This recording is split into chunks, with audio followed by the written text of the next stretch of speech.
I'm going to try going live and see what happens. But SFR is not there.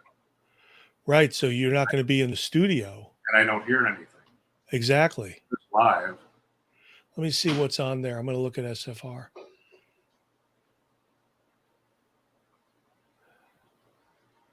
Well, it says legal realism, but it says no. There's music playing. You better go in there, I guess. Where? How do I go in? I don't know. SFR is not. SFR isn't there, right? Oh, supposedly I am live.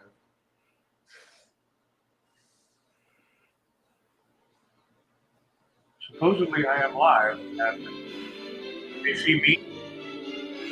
I'm listening to it and I hear the music, but okay, can you hear me? Yeah, I hear you, but I don't hear you coming over the show.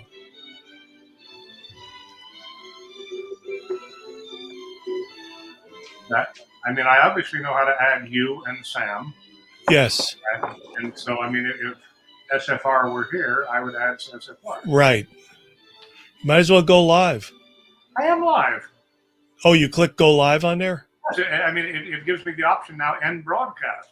But Gotcha. You're telling me that there's nothing to end, right? Exactly. SFR is not in there. Can you hear me now? No. Charles Lincoln from New Orleans. No. I mean, I hear you, but yes, it's not. We're connected. It's not coming over. It's not going over the airwaves. Well, this is very aggravating. I mean, I don't know. I mean, I don't know how to share the screen on Zoom. No, you don't need to. The SFR. We know how that icon works, and it's just not here. Exactly, it's not there. So I don't know. I will eat. I'll be right back. No, take your time. We're having technical difficulties. We're having technical difficulties. We're having a major glitch here. We are not. We have our Speak Free Radio producer, but we do not have Speak Free Radio. Okay. Yes.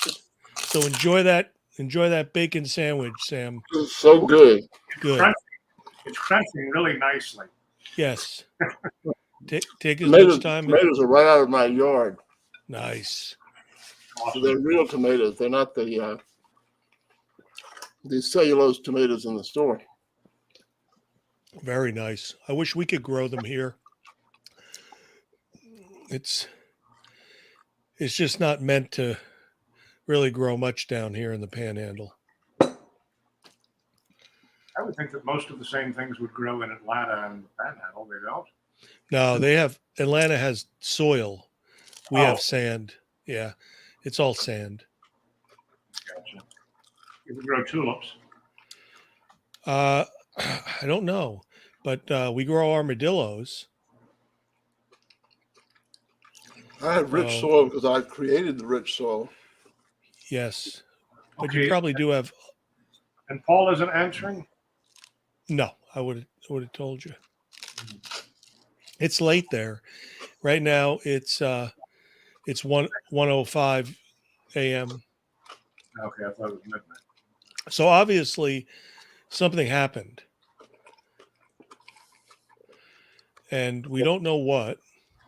And if you're recording it now, right?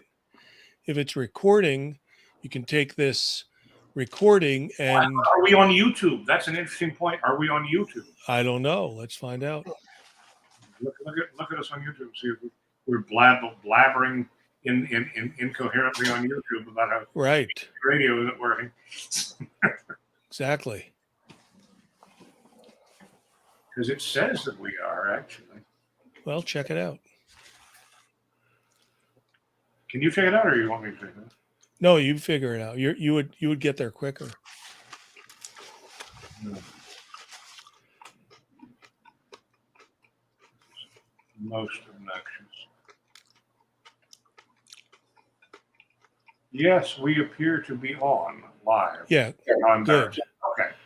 Now, now, are you recording this in StreamYard? I don't even know how to record it in StreamYard. How do you Okay. record? I don't know. Like maybe it automatically records. I don't know. It says stop. It says stop cam, and we're broadcasting. No, don't do that. Yeah, don't do that. No, I mean, okay. I'll just announce that. Okay, everybody, we seem to be having a little bit of a glitch, but I just discovered we're on live on YouTube. So this is Charles Lincoln, your host for Speak Free Radio, Legal Realism. I just wrote this thing out and I can't find it. Speak Free Radio. Welcome to Legal Realism, the politics of and rituals of law. I am your host, Charles Edward Lincoln III, based in New Orleans, Louisiana. This show is live every Tuesday and Wednesday from 8 p.m. to 10 p.m. Eastern on speakfreeradio.com. Archives of the show can be found on speakfreeradio.com in the podcast tab. Our purpose is to deconstruct law and the legal system in light of their true socio-political and economic design and purposes. And my partner in this crime, in this intense thought crime, is Sam Dixon from Atlanta. And the sponsor and producer is Dave Gahary from a sand pit called Crestview, Florida. He says there is no soil there, only sand. Correct. So anyhow, we had some guests lined up here, but they didn't show up, and so it's up to Sam and me tonight to discuss the politics and law as they relate to race and religion. Law in light of race and religion. It has occurred to me for the past 30 years, ever since I first got involved in civil rights law, that civil rights law is essentially a fraud because it only supports black against white or brown against white. It never, ever supports white against the government. And That's right. it's a very disturbing thing to me. It's a very disturbing thing to me based on what I learned in law school at the University of Chicago. It's a very disturbing thing based on what I learned everywhere in life. And the United States is supposedly this great country of due process and equality, and yet somehow the key elements of equal protection are missing. Because if somebody who looks like us needs equal protection, his suit is frivolous. It is frivolous, it is stupid, it is to be squashed. It is sanctionable. When I filed a series of civil rights cases in the late 1990s in the state of Texas, they were all for white people. I had precedents for every issue, every kind of police abuse that my white clients had suffered. I had precedents, but all the precedents were black or brown or Asian, yellow. And when an FBI agent came around to investigate me, she said, and I quote, "Can you imagine how chaotic our society would be if white people were demanding equal protection with black and brown people?" This is the FBI talking to me. Wow. 26 How do they even get to that point? I think that was whatever she learned at Quantico, actually. To even But think that. Now, Charles, most of the country can see what the FBI is. When the FBI was harassing you, as they harassed me, 99.9% of the core demographics of the nation, i.e. the English, British founding stock and related cousins, believed in the FBI. And you couldn't tell them that the FBI is a corrupt organization who act as a secret police. But now the word is out. We can be grateful to Trump and to our enemies who have really dropped the mask for bringing this wonderful transformation about. Yes. Well, Yes, I mean, absolutely. but oddly enough, race remains at the foundation of the American legal system. And it is fairly obvious that no topic raises more attention and hackles than race. Even as recently as this past summer, when, oh my God, Harvard, of all places, my alma mater, was slapped for trying to favor Black people over Asians. The very thought of James Bryant Conant's school. I don't know if you all know James Bryant Conant. He was president of Harvard in the 30s and 40s, and he took the position that the only reason that Jewish people wanted to go to Harvard was because they were excluded. And the moment they were admitted to Harvard, they would immediately realize that it was not the right place to be. They would no longer want to be there. And so he was totally in favor of excluding them. And he said, this is the only way we can preserve the Jewish prestige that Harvard has. Because if we ever admit them, we're gone. And, I was reading about Woodrow Wilson the other night. And Woodrow Wilson was president of Princeton back in the first decade of the 20th century. And Woodrow Wilson is being pilloried by modern Democrats, and they want to remove all memory of him as the first modern Democrat because he didn't want Black people to attend Princeton. And so what do we do, Sam? I mean, what will we do with race and law and religion in the modern world? And if we are going to redesign the system, how do we accommodate these interests? And I think I've talked about my church here in New Orleans, the oldest Protestant church in the Mississippi Valley, that is basically holding joint, I forget what they call it, interfaith services with rabbis and imams now. I mean, what's the point of being the oldest Protestant Christian church if you're going to have interfaith service with rabbis and imams? Well, I suspect your church was targeted precisely because of its status. We have had a lot of very bad advice to our people in my lifetime. And when I was a young fellow, you remember Robert Welch of the John Birch Society, which was a mega organization at the time. I was never in it, but I benefited a lot from their bookstore. But he and others would tell people, if you're a Christian, you need to get out of these liberal churches and join a fundamentalist evangelical tabernacle. And I thought at the time, this is really a dumb idea. The churches are one of the few groups, maybe the only institution, that you can pretty much join anyone you want. Anybody can. In Atlanta, the number one society church is the First Presbyterian. Atlanta society has historically been more Presbyterian than Episcopalian. Well, anybody could go and join the First Presbyterian Church of Atlanta. And that's where our people should all go, like the communists and Marxists did. We should take over things like your parish of the Episcopal Church in New Orleans.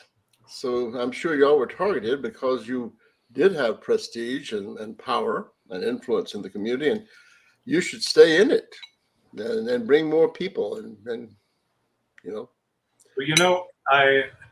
have you ever heard of Bishop William Millsaps? No. He is a member of the Millsaps family from Mississippi. Anyhow, Bishop William Millsaps left the left the mainstream Episcopal Church and became the leading bishop of one of these splinter groups because he was opposed to abortion and other things that he considered anti-Christian. And he is now up by the, what's it called? Monteagle. You know where Monteagle is? Yes, yes. He's based in Monteagle. He's close to 90 years old. He was like personal chaplain to my mother's family, as a matter of fact. And he basically has fought for years to try to preserve the memory of Bishop General Leonidas Polk of the Confederate States of America, who died in the defense of your city of Atlanta. Right. He has definitely run across people I know, like Father John Roddy, who's a priest in one of the split off Episcopal things, and who's very active in that. And basically, you know, they fought in the 1970s and 80s to divide properties of the old traditional. I mean, the church, Trinity Church on Jackson Avenue, is basically a monument to Bishop General Leonidas Polk. And when I say a monument, the dedication at the bottom of the stained glass window, the stained glass window is a triptych of Easter. The Last Supper, the crucifixion, and the resurrection in one single witness. And at the bottom of that is the dedication to His Grace, the martyred General Leonidas Polk, which of course they have covered up because they don't want to emphasize. The main parish hall used to be called Bishop Polk Hall, and just this past year, in part because I and a few other people had walked out of the vestry, they changed it to Bishop's Hall. This is it's fascinating because it's genocidal. If we were doing this to Black or Indian or Jewish people, they would say that we were trying to wipe them out, wipe their memory out. And would they not? Well, as a lawyer, a trial lawyer, I'm sure that where you were practicing law is the same as in Georgia. There's a standard jury charge that the judge reads to the jury in cases where you have to establish intent, but there's no statement by the opposing party, saying, I'm going to do this to cheat you out of your house, or I'm going to do this because I'm going to kill you or something. The charge is that the intent can be inferred from the act. Right. Well, if you look at the acts of the American establishment, whether in the churches or the media, the financial system, the colleges, the labor unions, the big business, and the official government, the others are all unofficial government, the intent is obviously genocidal. The intent of all these programs attacking white people is clearly genocidal. And like you were saying, I wonder whether the Jews were as vilified and demonized in the Third Reich as white people are demonized and vilified in modern America. In the whole history of the German cinema business under the Nazis, they produced exactly 3 anti-Semitic films. That's according to the New York Times. How many hundreds of anti-white, anti-German, anti-Southern films have been produced by Hollywood? Demonizing and vilifying white people. If you just go to a movie, I hardly ever go to movies. I don't really like movies, but if you hear a Southern accent, it's a rebuttable presumption that you're listening to the voice of the villain And, it's just obvious. I've been reading a book on the Armenian genocide, and the author is, I've gotten down to the outbreak of World War I, but the genocide had deep taproots. And it began in the 1880s, and the way it began, according to the author, was that the Muslims withdrew police protection from Christian communities, like the Greeks in Western Asia Minor and the Armenians in Eastern Asia Minor. And so theoretically, you had all these laws, but they were not enforced if Muslims went and attacked a Christian church, attacked and destroyed Christian businesses and robbed them, and murdered Christians. It just wasn't enforced. And as you say, that's what we have here in America. It's now very explicit. Biden, in his last debate with Trump, this is a point that people on our side need to really emphasize. I'm the only person I know who has talked about this. But in the last debate with Trump, some journalist wandered off the reservation. He brushed up against the invisible fences, and he asked a question that I'm sure he was not supposed to ask. He asked Biden if he became president, would the Biden administration ever prosecute a member or an adherent of Antifa who committed a crime? Do you remember that? No, I don't. Well, you can go online and look at the debate. And Biden, he's not without virtue. He leveled with the American people. He looked into the camera and he said, no, I will never prosecute anyone with Antifa for committing a crime. Well, that's really something. I mean, have we ever, in the so-called dark days of Jim Crow, I don't recall. Marvin Griffin was the big segregationist in Georgia. He was a friend of my father's. He was a big Presbyterian. I don't recall Marvin Griffin or Ross Barnett or George Wallace or Lester Maddox or any of the big Southern segregationists ever saying, make me your governor and I will not enforce the law. I will allow the Klan to terrorize Black communities. Have you ever heard any segregationists ever make a statement like that? What's really interesting is I've never heard a Klansman say that they want that. I know. I hate borrowing, but there are times in order to communicate, you can't correct every mistake.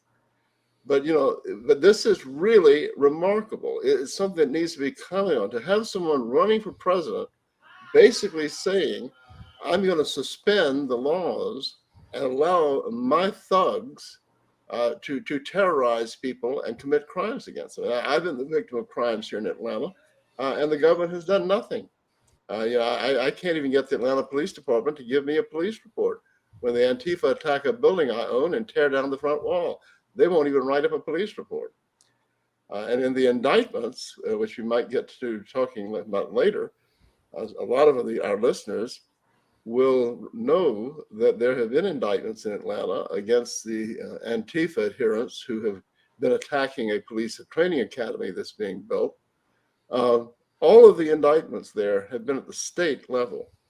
The FBI and the Alcohol, Tobacco, and Firearms Department, they have not sought a single indictment against these Antifas, who, and the list of the things they've done is really remarkable.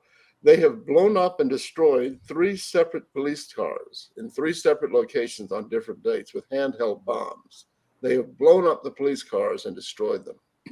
They have done $2 million of damage to public property in their attacks upon police facilities.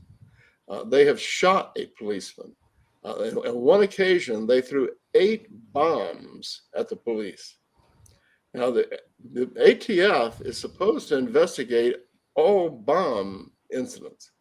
If you had a son, and I've seen this with clients, you got to have some 13-year-old kid, and he and his buddies, rig up some kind of bomb when they're playing G.I. Joe in the woods, and the ATF finds out about it, they will come and investigate.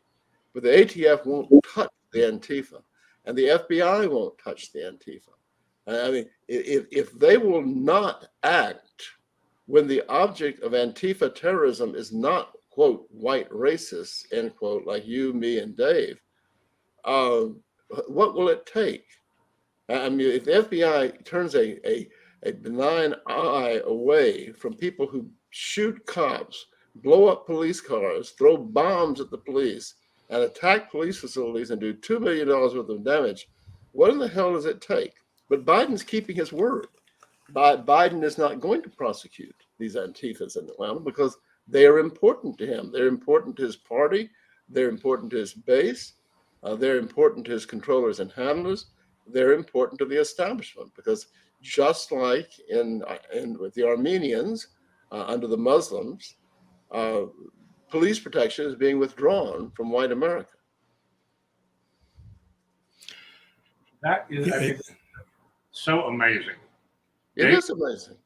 The only thing more amazing is that people on our side don't point to what Biden said in that debate. That is to have a candidate for president saying, I'm not going to enforce the law. He excused it by saying, well, you see, the Antifa are a philosophy, by which I gather he means that they're committing these crimes because of some sort of ideological belief. Well, the people that lynched black people, did they not have an ideological belief? What do you say? Well, I'm not going to prosecute lynchers because they have an ideology about suppressing bad racism. You know, it's just ridiculous. Sam, that was really something. Speaking of lynching, you're in Atlanta. Atlanta is most famous for one lynching in particular, namely Leo Frank. Do you think the people who lynched Leo Frank in any sense committed a crime? And if so, how would you characterize it? Well, that is a very hard question to answer. Have you ever seen the movie Billy Budd? No, I have not. I don't like movies, but I saw Billy Budd. It's a profound movie. It's a great movie. You should see it. But the dilemma, the question there is, Billy Budd is the perfect sailor in the British Navy. Everybody loves Billy Budd. He's good. He's virtuous. He's clean. He helps everybody. He's brave. And he's hated by this officer named Crockett. And Crockett is the opposite. He's a despicable, evil, nasty, wicked person. And he finally torments Billy Budd to the point that Billy Budd slugs him. And unfortunately, Cratchit falls and hits his head and is killed. Well, under the British naval system's laws, a private who kills an officer must be put to death. And that's the dilemma at the end of the movie, because everybody knows that Billy Budd is a good guy and that Cratchit had been riding him and persecuting him until Billy Budd had this furious temper tantrum, which got out of control unexpectedly. But anyway, yes, they did commit a crime. Going to a facility and abducting somebody and hanging him is a crime. But on the other hand, when justice is denied, the people have to take justice into their own hands. You hear things like saying, well, you can't take the law in your own hands. I've thought about that throughout my life. The law is a good thing, isn't it? Well, if it's a good thing, why shouldn't the people have it in their hands? And when you have an oppressive government, you have to take the law in your own hands. If you were a Russian peasant under the Mongols in the year 1350, you would have to take the law in your own hands, have any justice at all, because you're being oppressed by this vile, hate-filled, nasty, ruthless group of Asiatics who had taken control of Eastern Europe. So, when you look at Leo Frank, justice had been defeated. He had been convicted by a jury. He was clearly guilty. The evidence of his guilt is overwhelming. And the Jewish community corrupted the wheels of justice with money. And they got this abominable man sentence changed by a corrupt governor and commuted into life in jail. It would have been only a few years before he would have been let out. So you can understand how the family of Mary Fagan and the people in her community were outraged, and they had no relief. There was no court they could turn to get justice. So they took the law into their own hands. It's a question of semantics, and it's a difficult question. But yes, they committed a crime, but did they do the wrong thing? That's not necessarily, the two are not necessarily exclusive. Well, it goes to sort of the heart of this, the purpose of this podcast, the relationship between law and politics. When Harry Truman became president, they were pressing him to sign a new Civil Rights Act against lynching. And he was reluctant to do so, and he answered with one of the oldest legal cop outs in the books, which is it's a purely political question. And I thought that was very interesting. What do you see as the relationship between law and politics?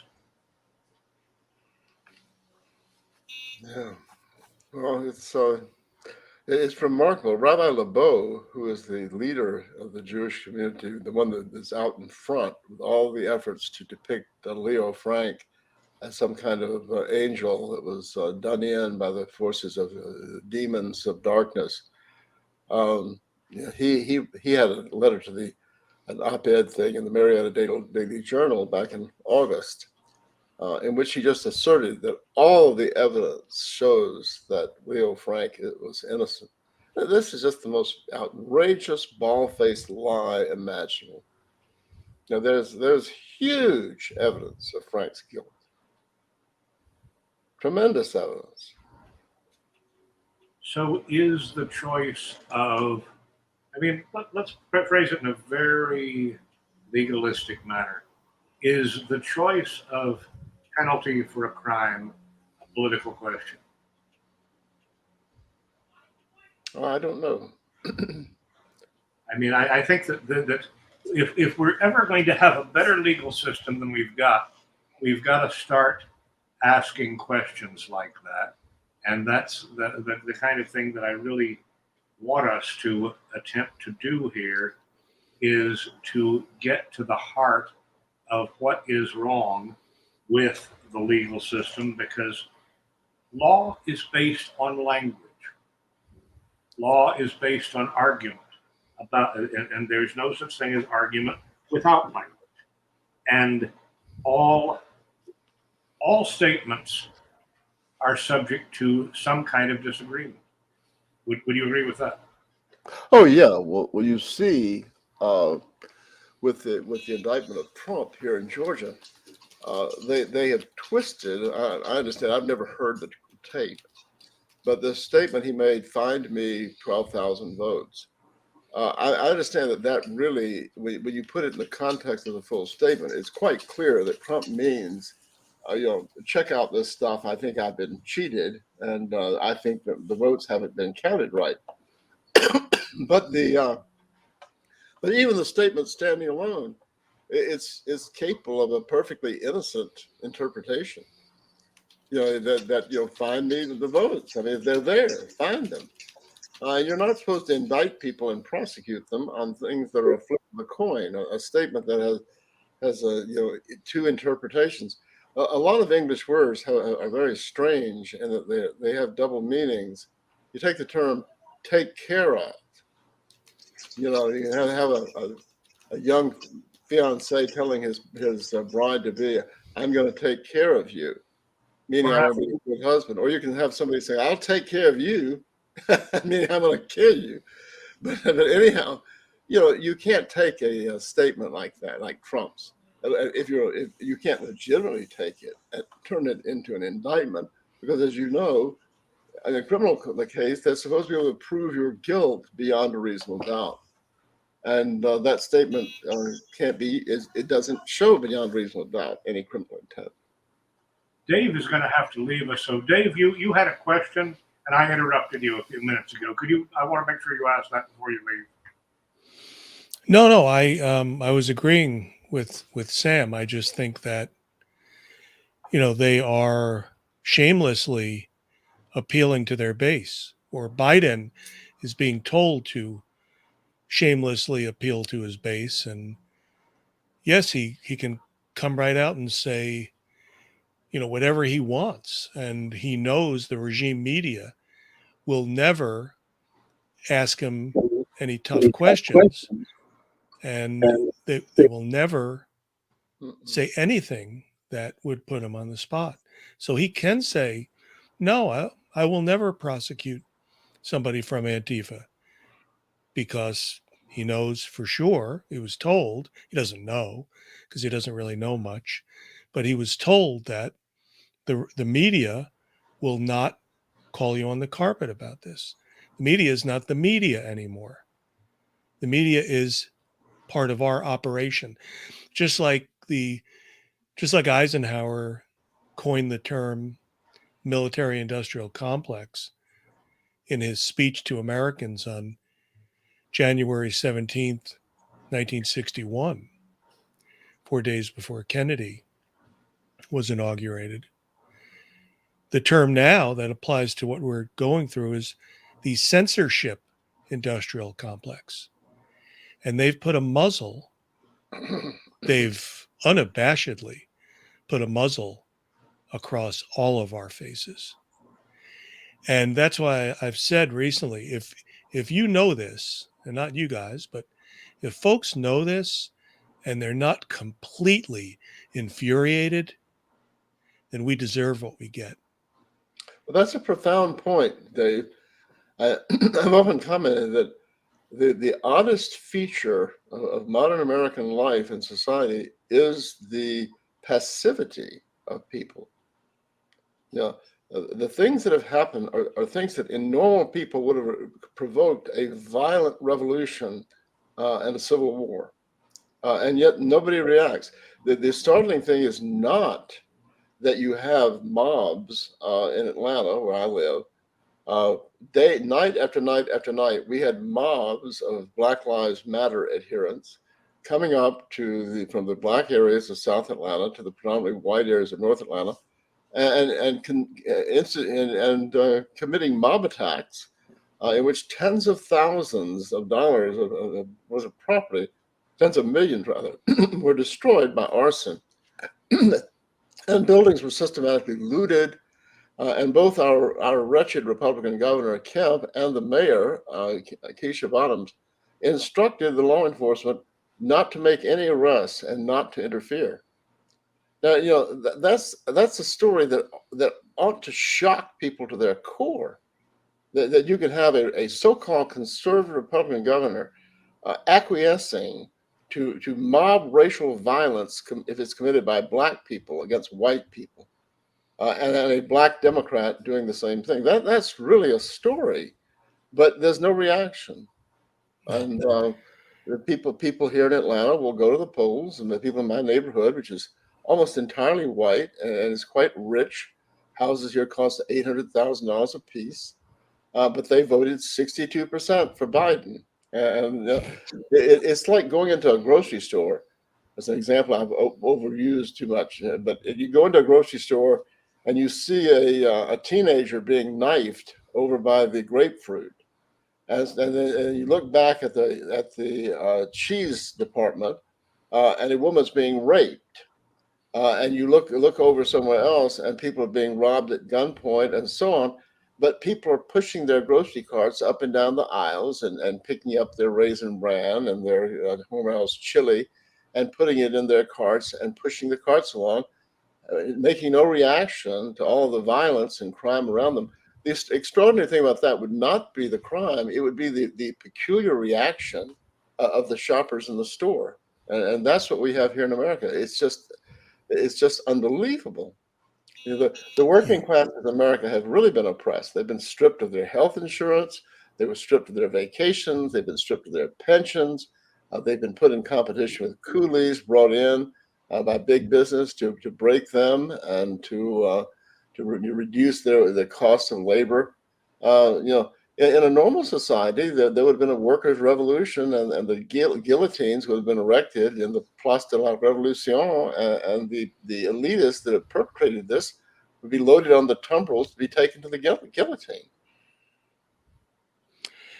Yeah, it's like almost everyone is completely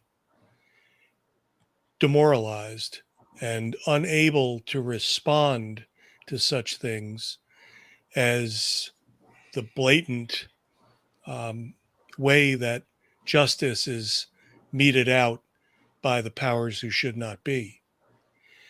And I don't think it's going to get any better. I don't think we're going to see anything change. I think I it's only going to disagree. get worse. It has gotten better, Dave. I mean, like I was saying about the FBI, the glow is off that apple.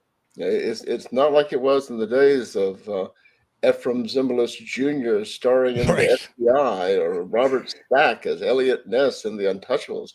When I was young, you didn't dare say anything against the FBI.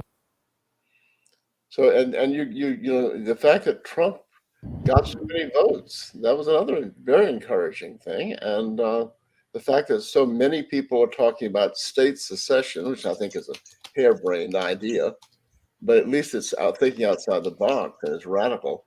I think things are improving, but it ought to be 98% of all white people should be really enraged and demanding, acting, organizing. I'm just Putting curious. a stop to this. Tell me. I'd like you to elaborate on why you think state secession is a harebrained idea. Before Well, you do that, I do have to head out. well, And thank you, that with the Dave. sound you heard was a call coming in that Okay.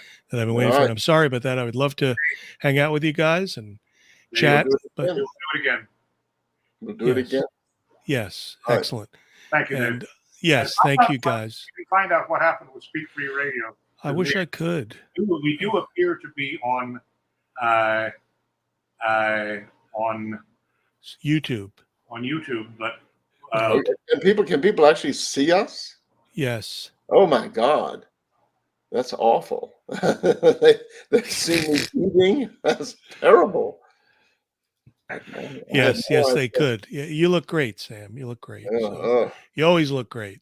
Yeah. So it was great to see you guys and hear what you had to say. And hopefully this will be recorded and then we can play it. We'll find out at the end. I'm sorry about that. No problem. No problem. All right, guys. Take care. So, turning to state secession, I don't oppose this idea. The League of the South and a lot of the Southern groups are pushing this.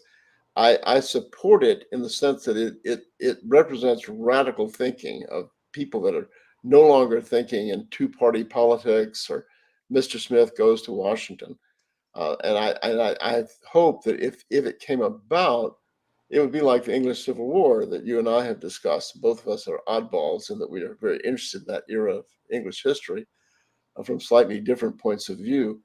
But as I said, the English Civil War started out with parliamentarians wanting to return to the historic monarchy, at least from my point of view, and the king wanting to establish a total absolutist monarchy like they had like his cousin had in France. But by the end of the thing, after years of bitter civil war and heightened anger on both sides, Britain ended up being under an authoritarian government that was far worse even than that of Charles I. And so things have a way, when the genie gets out of the bottle, things have a way of taking off in directions people didn't think of. And so it would be good if states seceded and the government sent in the troops and bombed the hell out of Bismarck, North Dakota, and something like that. That would be good for us.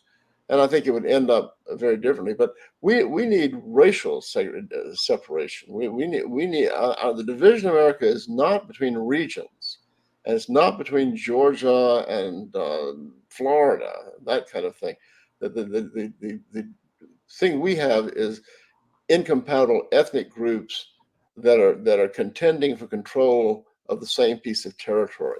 sort of like what you had in Turkey at the outbreak of World War I, where you had the Turks wanted Asia Minor, the Greeks wanted the western part of Asia Minor, the Armenians wanted the eastern part of Asia Minor. These three nations could not live together in the same country. And we can't live together with the people they're importing into America. We cannot live together with Hispanics. I think we cannot live together with blacks. And I increasingly think that we cannot live together with Jews. So we need our own state, like the Jews asked for themselves in the Middle East. And so I think that it's state secession is a reactionary thing. It's like the Carlists in Spain. They're going back in time and trying to relive something that is dead. And so that I don't believe in state secession, except as a vehicle for bringing about the radicalization of the people and the breakdown of the system.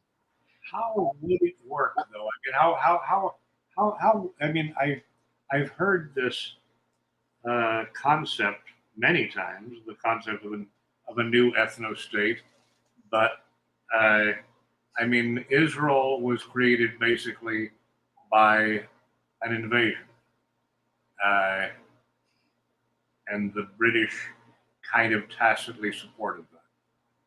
How would we have anything like that without, if there was no basic state to begin the war with, how would we start? Well, that's the question of the hour. And as I've said before, I think that a lot of our efforts need to be devoted to thinking through how we will establish the ethno state and how we will govern how the ethno state will be governed. Um, the we're not going to achieve it. That's one thing to emphasize. And with all these crazy indictments that we're seeing now, indicting people who made a phone call or tried to get a phone number for President Trump, and twisting what Trump and other people said, I await the indictment of Charles Lincoln and Sam Dixon because they talked about the collapse of the system and some sort of claim that we're engaged in revolutionary activity. I'm opposed to revolutionary activity. Our enemies are doing everything I want them to do. They're destroying the system, and I believe that we should step back and let them do that. And at some point, the whole thing's going to come tumbling down, and that's why I think the paradigm for us is what happened in Russia in October of 1917. There'll be a chance for a disciplined, clear-headed, determined faction to grab up the baton of power that has been dropped and take charge. And what you would have to do then is you'd have to sort things out, like the Jews did when they returned to Israel and Judea from Babylon in the Bible. You know, they got rid of the Jews that had married outside the tribe, and all of this is all in the Old Testament. We're going to have to sort out the American people. We have to separate the sheep from the goats. And I think we'll have to have some kind of an offer to the antagonistic races that are competing for control with us. I think with the blacks, I think it will be possible to work with them. I think they will be sensible. And really, they will ask us what took so long. I have a feeling that blacks are just amazed at how the whites are letting them walk all over them. With the blacks, we would offer them what Jefferson wanted. We will offer them a state of their own. We will spend lavish amounts of money building a state for their own, and really build it up with expressways and factories and all this, and shake hands with them and say, this has been a bad idea from the time the first slave ship arrived, and you're on your own now. Good luck. We're parting ways. But you have to have the enticement that you will give them a country. With the Hispanics, they simply have to be sent home to Latin America, and the Jews need to go to Israel. And they want Israel. They love Israel. They want their ethno state. Well, we want our ethno state, and they'll simply have to go to their own country. What do you think of that, Charles? Well, it sounds pretty. It sounds pretty interesting, and there are obviously precedents for all of this. I mean, I've been talking about reparations, a template for reparations that's close to where did Jefferson ever said that they were going to be a black state? I'm not familiar with that. Well, there's a fascinating thing. If you read the book by Nathaniel Weil called The Negro in American Civilization, you probably have heard of Nathaniel Weil. He wrote a number of interesting books. And this one came out, I think, in the 1960s. I came across my copy and reread it about a year or two ago. And it made a much bigger impact on me today than it did when I was young and read it. In the 1820s, when the slavery issue really began to come to a boil, Jefferson looked at this and he's told people this issue is going to lead to a civil war. If we don't find a way to solve this issue, there will be a civil war, and we need to solve it now. And his proposal was that the owners of slaves be compensated for the market value of their slaves. The Fifth Amendment prohibits seizing, taking private property without compensating people. And these were legal investments, so they would be paid, and the blacks would be transported to Liberia and Sierra Leone and places in Western Africa, and we would build them a state. And then, as now, Jefferson was ridiculed as an enthusiast and a crackpot. And there was an editor of a magazine, of a newspaper in New York, who wrote an editorial saying that Jefferson was crazy and that we don't have money enough to do this. And Jefferson wrote a letter to this guy in about 1828, and he said, "Mark my words, if we don't do this, there will be a civil war, and we will spend more money in the first year of that civil war on military expenditures alone, not counting damage to civilian property, than it would cost to implement my program." And Nathaniel Weil says that is arithmetically true, that the amount of money that both sides spent on the Civil War in the first year would have paid to implement Jefferson's program. Who is this letter to? Because I'm trying to see if I can locate this. I thought when I was in high school, I did a review of Jefferson's complete writings. It was like 20 volumes or something, but I'm not familiar with this one. And I know that you got one thing wrong. You said he wrote it in what year? It's like 1828. It's near the end of his life in the 1820s. Okay, he didn't write it in 1828. You know why? Because he died on July the 4th, 1826. Well, that my brain is not perfect, but anyway. Get this book. The whole book is well worth reading. It's a very fine book, the Negro in American Civilization.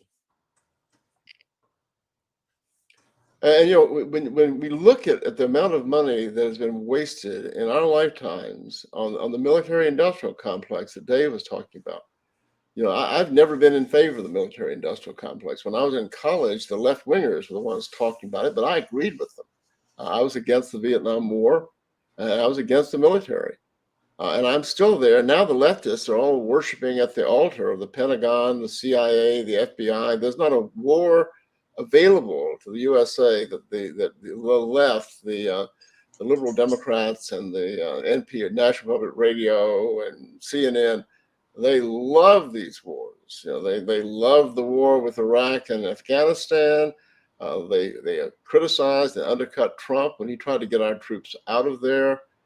They praised the military when Trump left office for having refused to obey orders. They basically no longer believe in civilian control of the military if the military is on their side. They now want us to go to war with Russia. They wanted us to go to war in Syria. They were all for our bombing campaign against Serbia. They have become super duper, warmongers. But when you look at how much money we have spent on the military since World War II, imagine if all of that money had been devoted to truly constructive things in America, like a massive network of national parks, protection of endangered species, decent cities, speed trains, a speed train network. We could have built a speed train network with 3 times the mileage of the National Expressway system, with the $6 trillion that we wasted trying to free the homosexuals in Afghanistan and Iraq, and trying to bring women's lib to Iraq, and all this silly stuff that we did. Imagine what could have been done from 1945 to today if all this money wasted on the military had been spent on truly useful things for the American people. First-rate schools would be nice. You'd have to fire most of the teachers because most of them they're paid so little. Most of them are not what we want. But we could have a German-style school system where teachers are paid like $125,000 a year. And you have first-rate people teaching onerous courses to the young people the ones who can actually learn. You could have facilities where the kids could act in plays. They could act out Shakespearean plays. All kinds of things could be done. We could have a fantastic country that would be the envy of the world. But instead, we have just poured out money on bases all over the world, colossal military, officers' clubs. I was in the Army, and I lived well. I could go to the officers' club, and the taxpayers paid for me to have fabulous meals Sundays, so we could go there. And they had these buffets, and all next to nothing, and the wine, liquor flowed, and there's just all this waste that could have been put into constructive things. But and one of them could have been a solution for the race problem, a genuine solution based upon separation and different destinies for different people. So that's why I'm not a conservative. Conservatives love the military too. All these conservatives like Marco Rubio and Lindsey Graham and Ted Cruz, they just love the big military expenditures. It's their welfare program. Well, Sam, we've got a new guest who joined us just now, Chief Gordon L. Weiberg from Arizona. And Gordon L. Weiberg, welcome. I don't know if you've ever met Sam Dixon before. He's one of my heroes from Atlanta, Georgia, in the South. And I'm meeting you for the first time also, but we spoke briefly about a month or two ago. So would you like to introduce yourself? And I should give it's 7:58 a.m. You're watching Speak Free Radio, Legal Realism, the politics and rituals of law, in which we try to deconstruct the political and social and economic underpinnings of the legal system. Gordon Weiberg, introduce yourself. That's a large subject area. Good evening, gentlemen. My apology for popping in late. At any rate, I'll start out by I am a fiscal conservative. I am a social liberal. I'm told that's not possible by some people, but here I am. I spent 43 years in government service, most of that in the Army, as an Army officer as well. I spent 35 years in law enforcement, and finally graduated from law enforcement, if you will, as a chief of police. Wow. I would probably still be working if I hadn't become disabled. But I'm sitting in a kind of a cockpit capsule thing right now, actually laying down, talking to you all. So if I start to snore too loudly, just say something.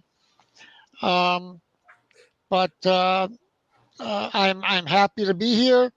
I'm currently retired and living in the sunny and very hot state of Arizona, in the middle of the Great Sonoran Desert. So good evening, gentlemen. But you sound like a very interesting guy. What town was your chief of police of? I started out in Washington State in the city of Snohomish, and I ended as a chief of police on Oahu, Hawaii, for the U.S. Army. Wow. we have not talked about Hawaii at all, and it's probably a good time to talk about it. Do you have any particular perspectives on the the the fire on Maui? I have to say, Maui is one of my favorite spots in the world. Lahaina, it was just my idea of paradise. I absolutely love the place. I stayed in a magnificent, with some friends who had a magnificent palace, basically in Kihei, and it's my idea of heaven, and yet something really awful happened there, and I'm wondering what your perspective is on that. I was fortunate to spend 4 years living in Hawaii. And it's a beautiful place. And the native Hawaiians are a very special people. They have some very particular concerns about the military in Hawaii, and those of us from the mainland who transplanted there. But they're wonderful people. I loved them and really in a way hated to leave Hawaii. But it was time for me to PCS, move with the Army. As for the fire on Maui, that's a terrible tragedy. It really is. It's one of the worst, if not the single worst disaster I can think of in the Hawaiian Islands. A terrible, terrible tragedy. I have heard so many stories, some claiming to be first person and some not, about what happened there, who's responsible for it, how it happened, why it happened, how many are truly gone now. And that's the part I think that bothers me a little bit, Charlie, is, we say that there are, I think last I heard, somewhere around 115 deceased in Lahaina. And I keep thinking, there's going to be a lot more than that. My understanding is that there are 115 named deceased, and there are close to 1,000 people missing. What do you know about that, Sam? Very little. I've not read much about it, but I'm interested in what Gordon had to say about the Hawaiians. The saying in Hawaii is that the whites brought the Bible and took the land. Gordon probably heard that. And I just wonder, as we are now going the way of the Hawaiians, our land is being taken away from us by racial aliens. I just hope they will give us reservations like our ancestors gave the Indians and the Hawaiians, but I don't expect it. I don't think they'll be as kind to us as we were to the indigenous people. You said you're a social liberal, Gordon. What does that mean? As I'm a member of the LGBTQ plus community, I'm not an activist for them, but I'm a member of the community. So I consider myself as a social liberal in that I firmly believe, and I'm a constitutionalist, I believe that everybody, regardless of sexual orientation, race, color, creed, ethnic, I'm ethnic Jewish, Ashkenazi Jewish, to go someplace like Hawaii as a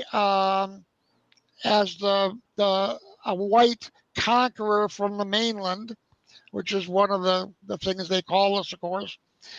And it's interesting, the greatest story that the Hawaiians taught me when I lived there was how they cooked Cook the second time that Captain Cook returned to Hawaii unexpectedly, and stayed for the evening meal, which was basically him and his crew.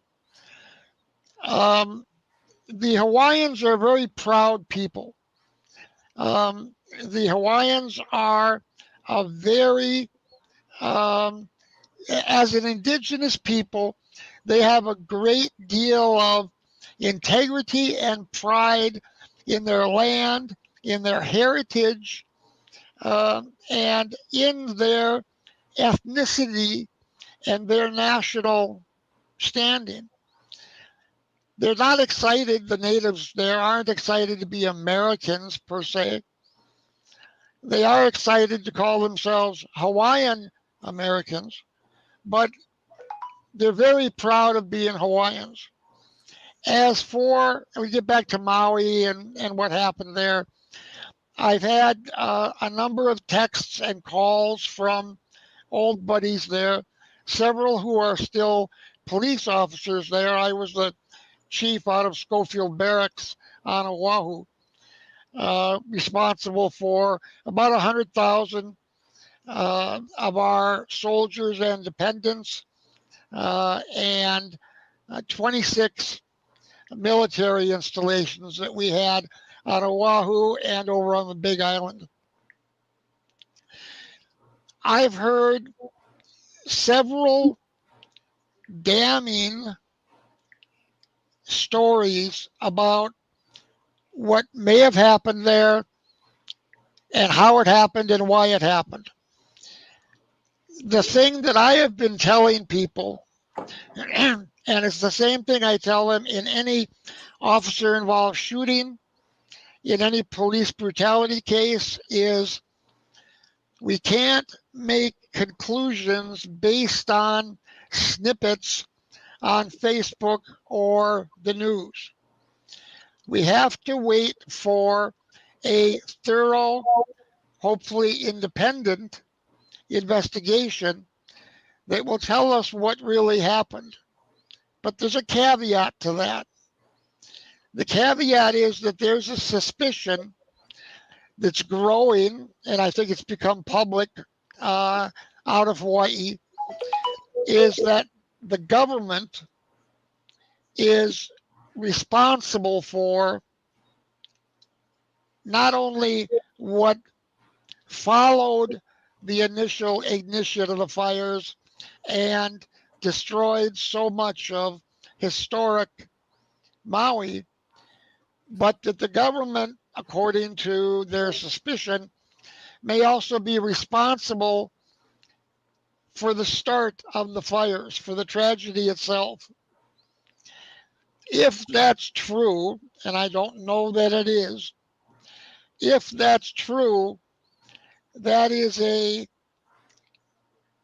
horrible and momentous statement on whatever government entity and officials may have been in a position to be responsible for that. Certainly, either a terrible accident, which could have happened, or if it was deliberate, which is the suspicion that's growing on Maui, then it's a criminal act which is likely countered only by the recent international genocide, which the pandemic and the follow-on vaccines have wrought upon our planet. Don't you think, Gordon? I think that right wingers, which I don't consider myself to be a right winger, but there's this great fondness for conspiracy theories, and to me, most of the stuff that we're objecting to is right out in the open. There's no conspiracy about what's happening with the colonization of our country with non-whites. That's not a conspiracy theory. But I find this theory about the Maui the fire and everything being a deliberate plot by the government to help developers. I find that to be, I tend to say that I think the odds against that being true are 10,000 to 1. And I think the suspicion is growing because all of these disparate groups, like the Hawaiians, are encouraged to feel a sense of racial solidarity and a sense of hostility to white people. And so it creates a fertile ground for people to believe things like what the Black Lives Matter movement claimed, that white cops all over America were routinely killing black people, when we know the statistics are the complete opposite, disprove that. But I just really marvel at how right-wingers will go in for these very improbable conspiracies when they have so much evidence in other areas for their cause. Did this strike you as odd? Do you think this conspiracy is credible? First off, as I said, these are stories that I have heard, and I caveat that with, if true. I do not know, nor do I currently subscribe to any particular suspicion or theory, whether it's conspiracy theory or whether it's expounded upon by right wingers or not. I have not questioned the people that have told me anything as to what their political affiliation was, whether they were left or right wingers. I don't know. It's fair to say that I believe in taking information, all information in. There's no such thing as misinformation or disinformation. There's simply information. And then we have to assess that, evaluate what the value of it is, and the fidelity of that information as to whether that's true or not. I have told people, I've said, okay, I understand that you believe this or that you're saying this. I've asked a few questions as to, is this true? And most of the time I get the answer of, well, we think so, but we're not sure. Well, to me, and again, I came through the government service as a police officer. I deal with evidence. I believe in dealing with what's true and accurate. And if it isn't true and accurate, then I put it on a shelf. And it's there, it's information, but I don't take that to the bank. So, long answer to your short question. I don't know what happened. I don't currently subscribe to any particular suspicion or conspiracy theory. I completely agree with you as to the deliberate and willful colonization of the United States currently undergoing. Right behind me, I live about 8 miles from the border with Mexico. We hear, we see, I've got friends who are on the Border Patrol. We know exactly what is going on here. And the border is not, I don't know if we're going to segue or if I'm late on it anyway. The border is not controlled. The border is not closed. The border effectively and literally is wide open. Anybody and anything can come across and does.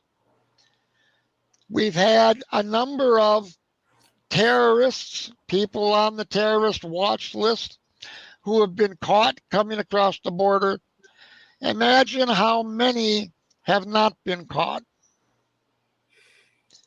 Well, the whole idea that people under this United Nations treaty that we've signed on to, that people can come here and say, well, there's crime in El Salvador, and so I want to come to America because it's unsafe for me there. Well, you know, people coming to America are not going to be changed by that. You know, there's nothing magic in the atmosphere in America. You know, if you bring El Salvador to America, you're going to bring the crime with you. High crime is just the nature of life in Latin America. I lived in Latin America. I lived there for 3 months. and that's just the way Latin America is. But I would like to turn more. I'm very interested. I don't often get to talk to somebody who is, one, Jewish, number two, gay, and number three, a conservative. And so I think that's the most interesting thing we could do, be to talk to you about this and how you came to be a conservative, because any one of those three things, the number of percentage of people who are conservatives would be single digits. I think all three of those communities would be pretty solid parts of the Biden base. So you're a real anomaly, and I think we can learn a lot from talking to you. And so I'll start out. I'm curious to know, as a gay person, I assume you're gay. You said you're a member of the LGBT community. What do you think accounts for the hostility that straight people feel for gay people? I don't understand the hostility, because I don't get it. I have gay cousins. I had gay cousins. They're both dead now. But I had gay teachers. I had gay clients. I had gay friends.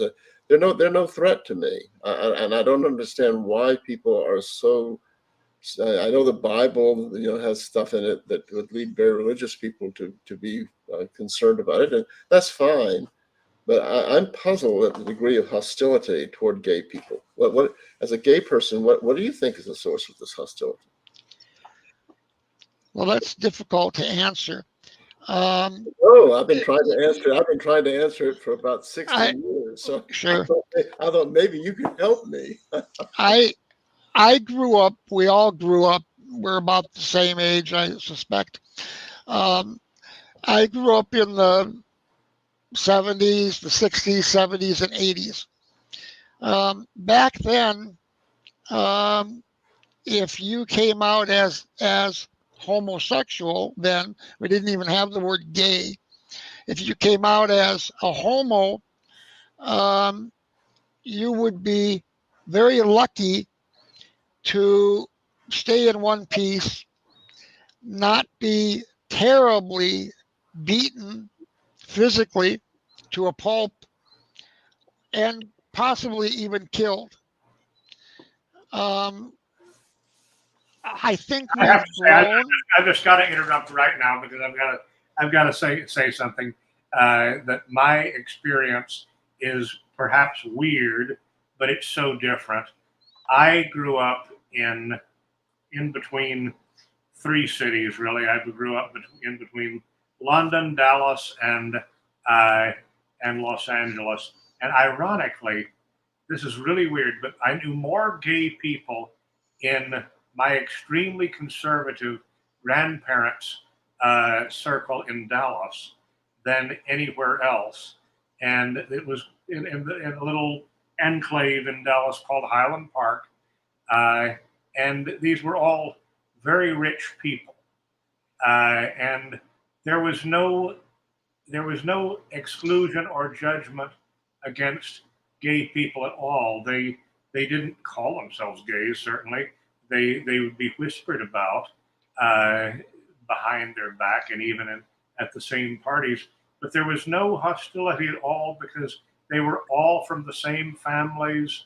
They were all part of the same class. They contributed lots of money to the Dallas Opera and the Dallas Museum and SMU. They sponsored concerts and artists, and it was. I mean, I was not aware of what either of you were talking about. I mean, Sam is saying that there's an inherent hostility towards gay people. If I can interrupt for a minute, I think there's always been a class difference. The upper class people have not been that hostile. And it sounds like your grandparents and Highland Park, I think I heard of as a sort of a golden ghetto. And so, yes, among the upper classes, the antagonism is not nearly what it is among blue collar people. My high school was an upper middle class professional level high school. It's basically the Emory University district of Atlanta. And the kids were doctors' children and lawyers. And it was not as bad there as I think it would have been if we'd been at Bass High School, at Jonesboro High School. you know, I don't try to. I'm not some kind of big progressive by any means. But I remember, I think it was like 10th grade, we had an art class, and it had been about Leonardo da Vinci, and the study hall followed after that. And the teacher left the room, and some of the tough guys said, "Oh, Leonardo da Vinci was a queer," and I thought, who cares? We're not studying him because he was attracted to other men. We're studying him because he's an artist, and what's the big deal? But it was a very big deal to them. And I just, to me, I think that homosexuality is it's a self-solving problem. It's not like the race problem or the Hispanic problem. By and large, they don't have children, and they live their own lives. They're mostly small businessmen. I've represented a number of them in my law practice. Most of them were like Gordon. They were reasonably conservative because they were florists and interior designers, decorators, and architects and things like that. And they had their own businesses, and they were constantly irritated by the government ordering them about and making them do all kinds of things. But anyway, I'm just curious. I don't understand why people seem so tremendously threatened by it, and they seem much more threatened by male homosexuals than by female homosexuals. I don't understand that either. But I was hoping Gordon could enlighten me, but I gather that he can't enlighten me. Well, the real hostility that I saw was very evident through the military and law enforcement, because I chose to go into two professions, corollaries really, that not only legally and procedurally prohibit being homosexual and being members of those fraternities, but are so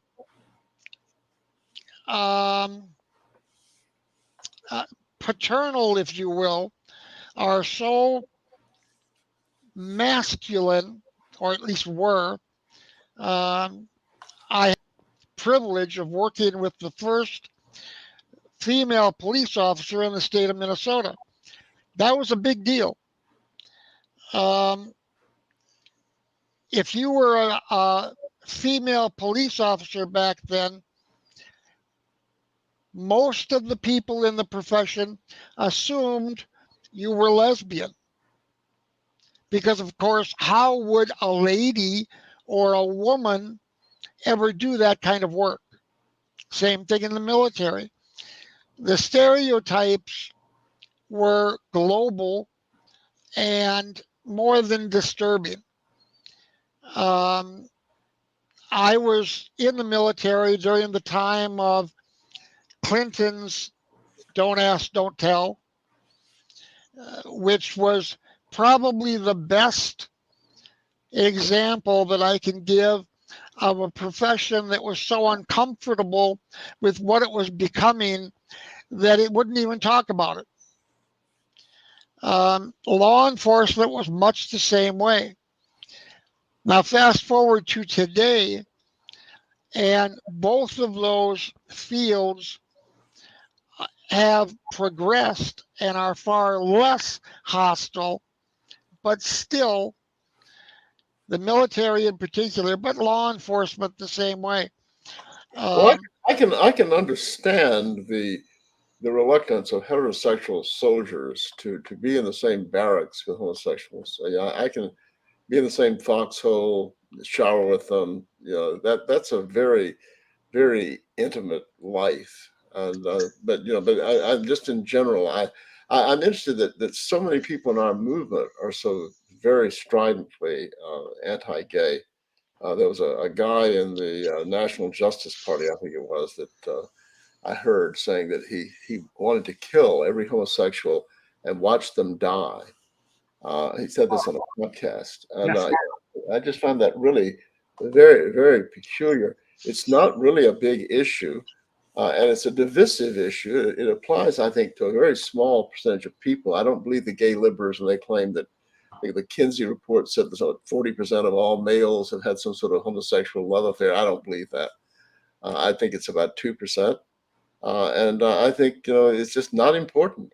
But moving on to the Jewish thing, that's another one. That well, before we leave this issue, I hope you don't mind my asking you a personal question, but I've asked my gay clients and cousins this: if you could punch a button and turn yourself straight, would you? If you could have done that when you were 18, would you have done that? That's an interesting question. Obviously, now we know that sexual orientation is hardwired in our DNA. I couldn't be straight any more than you could be gay. There's still some people that think that's a choice. That's ridiculous. I mean, that's absurd. I've asked this question, and most of my clients have said that if there was a pill they could take and be straight, they would do it, and I can certainly imagine why. There's a very interesting book that I would recommend everybody listening. It's Jared Taylor recommended to me. It's one of the most interesting books I've ever read, and Gordon, you would like it. It's called Brain Sex. It's written by two scientists in Great Britain, and it had a better title than that in the English edition. I forget what it was, but they had a whole chapter, and they said that the truth is that the origin of homosexuality is actually known. It's not genetic, because if it were, it would die out of the human race, because they wouldn't have children and it would just disappear. But it takes place during the pregnancy of a male child. That twice during the pregnancy of a male infant, the mother will marinate that baby, that fetus, in testosterone. One of these baths determines whether the child will be masculine, acting, and the other determines whether he will be attracted to women. And if this is so, and it appears to be a very level-headed book, and I suspect that something like that is true, it seems to me that after the revolution, when we have a normal government instead of this crazy thing that we have now, that we could do scientific studies and we could find a way to intervene in a pregnancy where the mother was failing to give this bath to the fetus, and we could pretty well eliminate this problem. Well, I think that's the proper approach to it. Not all of the certainly. I want to kill certainly, if we believe that people like me are a problem, I'm not saying you're a problem. We should look at having a campaign to erase us from the population. I've made it clear, I hope, Gordon, that what I said about Leonardo da Vinci. Well, Leonardo da Vinci was not a problem. He was a great white European artist. But I just think it's a problem. I think it's a problem for people who have that attraction. I mean, it's anatomically not workable. Every sex act is a potential death sentence. It's just not something I think most people would choose. But anyway, I'm pretty much a social. It's not a choice, Sam. It's not a choice. I agree with you, but it can't be a choice. Well, but if one way or the other, if these scientists are right, a sensible government that was controlled by rational Western European type people, instead of religious fanatics and or gay advocates, could bring about at least a vast reduction in the thing. But I find your position on that parochial. That could be. And I thought it was rather enlightened coming from where I sit politically, Gordon. I'm constantly condemned for these attitudes. I find a contradiction in your narrative. On one hand, you're saying that, well, I don't have any problem with those people. I've gotten along with them, etc. And then on the other hand, you say, well, we're gaining the scientific knowledge and the technology to rid ourselves of this problem. Well, as I said, it's There's a contradiction there. no, it's a problem primarily from people who suffer from what is not a desirable sexual orientation. But I'm not interested in lynching you, gay people. I'm not interested in fighting with them.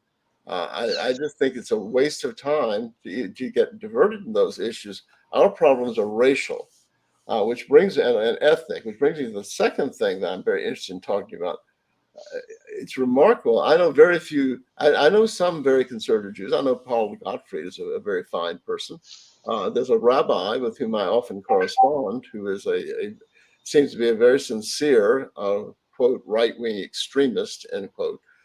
But I went to my elementary school was about 85 or 90% Jewish, and my high school was about 15% Jewish.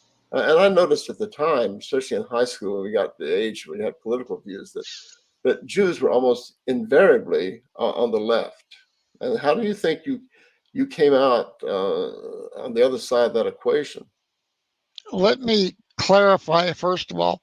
As I explained in the beginning, my ethnicity is Ashkenazi Jewish. That's my DNA, if you will. Right. My belief system is agnostic. I was baptized and confirmed Lutheran through my family as I grew up, and never really bought into the Bible and the old guy in the sky. So I am agnostic. I'm a classical agnostic in that I truly believe that I and everyone else, including the two of you, do not know and cannot know at this point in our existence whether there is or is not a God or gods somewhere that created us. So I want to clarify that a little bit. My ethnicity is Ashkenazi Jewish, which I take very seriously because my ancestors were massacred by the Germans. And I lived in Germany for 4 years in the army. An interesting dichotomy. But I have taken on myself as my faith system, if you will, to be a classical agnostic. But I think clarifies. probably the majority of my classmates, I see them at class reunions. I suspect the majority of them don't really believe in God. It's a cultural and racial connection they feel. But I was asked. I wanted to tell you this and get your opinion about it. I have a close relative who's very much a left winger, and this is not made relations easy. But anyway, he once inquired about people in my area of the political spectrum. He said, what is the problem that you people have with Jews? And I thought for a minute, and I said, the problem is that Jews are necessarily adversarial to any society in which they live. And I think that's true. If they ceased being adversarial, they would cease to be Jews and would be absorbed in the population. And I know cases where that has happened. I've known Jews who have married, quote, Aryan, end quote, women, and who have basically ceased to be Jews, and their children have married out. I had one of them tell me quite frankly he didn't give a damn about Israel and felt a total identification with Anglo-Saxons. He was a friend of mine from childhood who was half Jewish or is half Jewish. But still, I think if they ever gave up the adversarialness, they would be assimilated and absorbed the way the French Huguenots were. My ancestors in South Carolina had very chilly and relations, a lot of friction with Anglo-Saxons. But after 3 or 4 generations, they'd all intermarried, and the only memory of being a French Huguenot are in middle names, like my mother's middle name of Legris, as they pronounce it, Le Garret, my father's first name, Bonneau. So do you believe that I'm wrong, that Jews are not necessarily adversarial to societies in which they live? I'd be curious to have your views on that. Well, first off, I am always uncomfortable with some overgeneralization of a demographic, or of saying Jews this or whites this or blacks this, something like that. Because I have found in my experience, Sam, I have found that all kinds of different people, all different races, different sexes, different belief systems, all of those can interact with me in a particular situation in whatever way they decide to interact with me at that time.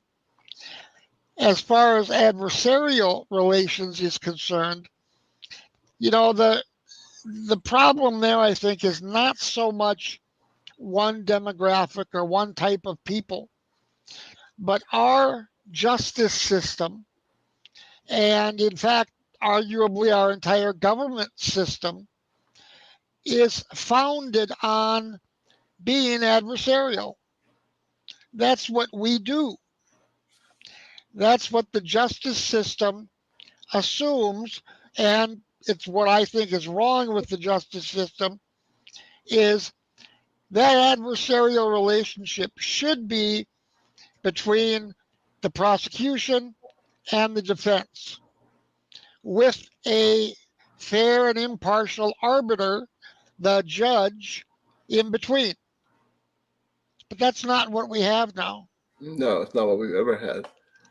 That has been, or is, bastardized, so that in my experience, the judge and the prosecutor are on one side, and the defense, the defendant, and usually a pundit of sorts that some rookie attorney just out of law school, who's still wet behind the ears and needs to get some experience, has been told what to do with this defendant and what percentage of these people they need to plead guilty. Now, I don't know, Charlie, if you guys have already talked about Brian's situation. No, we haven't. Brian has not really come up yet. But I mean, you're saying some very very interesting things here, and I just want to interject again that I have come to the conclusion, and I don't think Sam really buys this at all, but I have come to the conclusion that in any future legal system that I would want to design, we would basically get rid of judges, single judge courts altogether. And I would like to see basically the justice system return to the control of the people in the form of juries, the way it was done in the early 19th century of the United States and for parts of English history. I would like to see basically individual judges essentially outlawed. Well, I think you're right. I don't agree with that. I think you just have mob rule by the juries. But I think Gordon has said something which you would probably agree with too. I agree with it, that it is not an even playing field for criminally accused people in our society. I've seen far more innocent people convicted than I have seen guilty people acquitted. And you look at since we want to deal with the legal system, Charles, I don't think I've ever heard of a criminal defense lawyer ever being appointed judge. I don't know if you've ever heard of this, but governors love to appoint DAs and assistant DAs to be judges. And there are gobs of these judges who have spent years prosecuting people. And it's just, from what we know about human nature, it's impossible for most of these people to just drop those years of experience of being on one side into laundry bag like you would a dirty T-shirt. And I have seen the discourtesy that is often exhibited by judges like that to defense counsel. And likewise, there are many ethical offenses by prosecutors. This very most common is where they suppress evidence that would argue for the innocence of the accused, and they get caught on this, and the convictions get overturned, as they should be, by the appellate courts. But I have never seen in Georgia, which admittedly I think is an unusually corrupt state, but I've never known State Bar of Georgia ever to ethically punish, even a reprimand, to anybody who is a prosecutor. It's just really amazing. We had an incident here in which the DA was caught meeting with a judge. They had periodic meetings to plan how to handle the trials in upcoming criminal trial weeks, how the judge could help convict these people. Neither the judge nor the district attorney was ever disciplined by the Georgia Bar Association. It's just amazing. The North Carolina bar disbarred Nifong, who was the district attorney who tried to frame and railroad those Duke athletes and tried to conceal the DNA evidence that showed that the woman claimed to have been raped by them was lying. She only had traces of semen in her genitals from one person who I think was black. And the story of her being gang raped was totally false. He tried to suppress that. And quite properly, the Bar Association disbarred him. A DA that does that has no business practicing law. But in Georgia, they can do anything, and they will never be punished by the Georgia Bar Association. I think Gordon is completely right on that issue. And that's very troubling to hear, again, more stories about prosecutorial misconduct, which really is what we're talking about. And when it's deliberate, when it's willful, that a prosecutor withholds exculpatory evidence, that's a problem with me. Now, and I'm not defending the prosecutors at all, but our adversarial system encourages that. It does not encourage open and transparent discovery during the process. Our adversarial system encourages the misconduct. Now, I'm not excusing it for that by any means. Prosecutorial misconduct and the withholding of exculpatory evidence, I believe, along with one other that I want to get to that Charles was just speaking about, is one of the two major causal factors why the last study I saw was up to 15%. 15% of the people in prison right now have been wrongfully accused, wrongfully convicted, one way or another, of their crimes. 15%, that's incredible to me. That's criminal to me that our society has wrongfully accused, willingly wrongfully convicted, incarcerated, and we have executed innocent people. That's why I'm fervently against the death sentence, by the way, capital punishment. Let me interject with a recommendation. Have either of you ever seen a documentary called West of Memphis? Not here. No. Well, it is a fantastic thing. You can find it on the internet. Make sure you find the last version. All together? West of Memphis. West of Memphis. Actually, I have heard of it now that you West. I have heard of it. It's something that every conservative who believes in the cop on every block idea, anybody who's accused of a crime is guilty, and I know a lot of people like that. Everyone should see that. And it involves three teenage boys, working class boys in West Memphis, Arkansas, who were railroaded into prison, and two of them got death sentences. And eventually it was proven that they did not commit the crime. The DNA evidence established their innocence.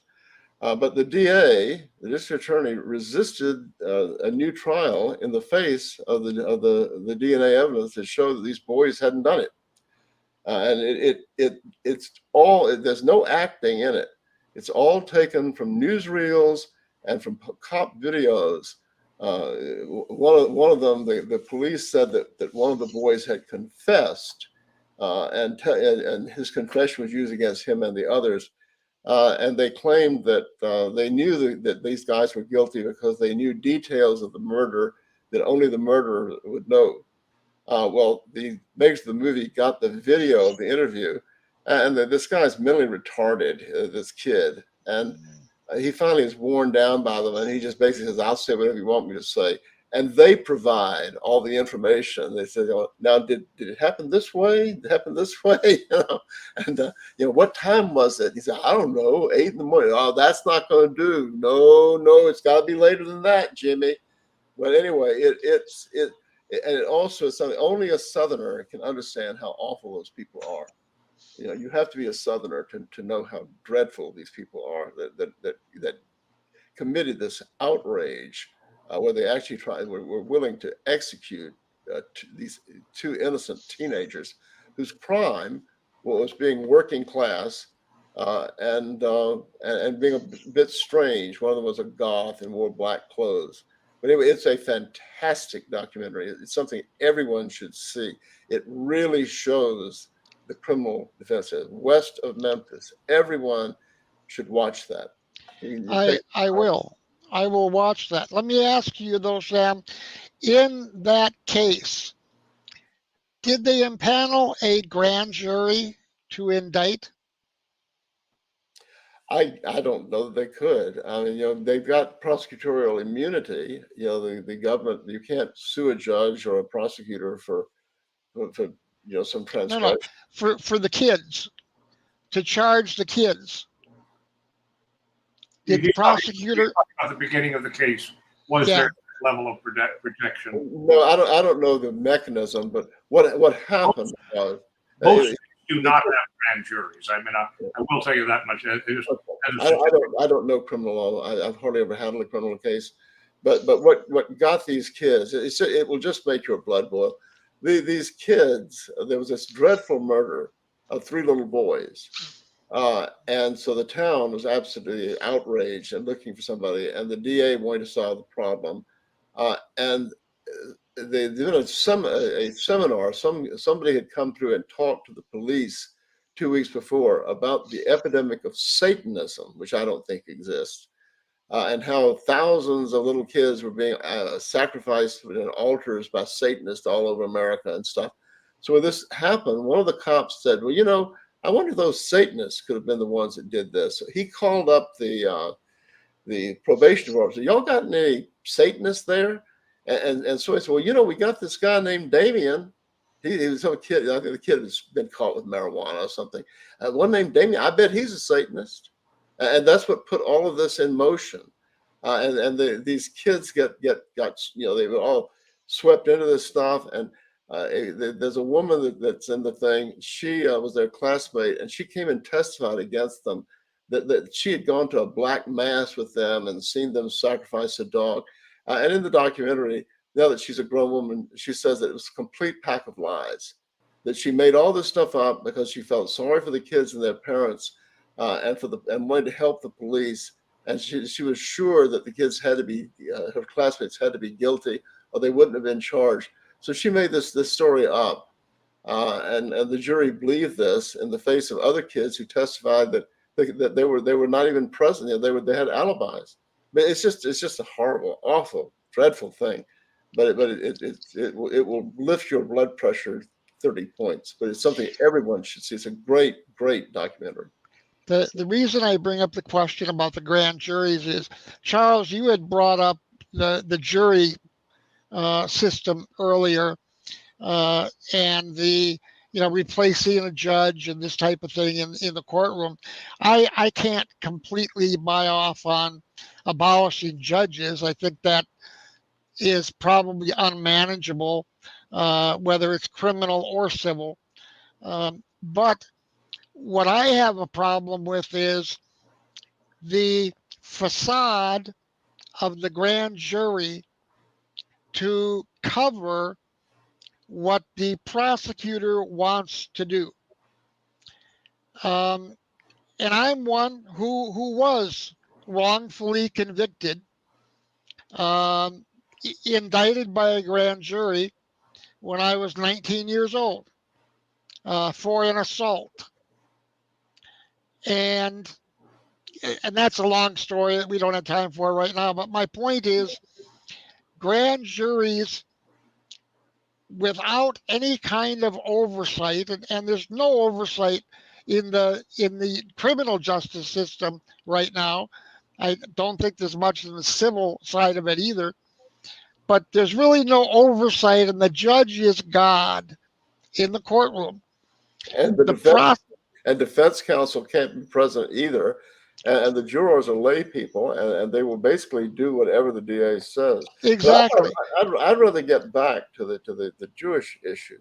You said that there's adversarialness in our society because of the legal system, but I just feel, and I think the Jewish issue has been the greatest tragedy of our civilization. I mean, I think that there's been so much problem, such an enormous problem created by this, and I see them as adversarial. I see it all the time, and the community itself is pretty monolithic. I read several Jewish publications, and there was one of them that was saying that every single Jewish organization in the state of Georgia had come out against the Confederate flag being on our state flag. I think this is just unfortunately very typical. You look back at the Atom spies.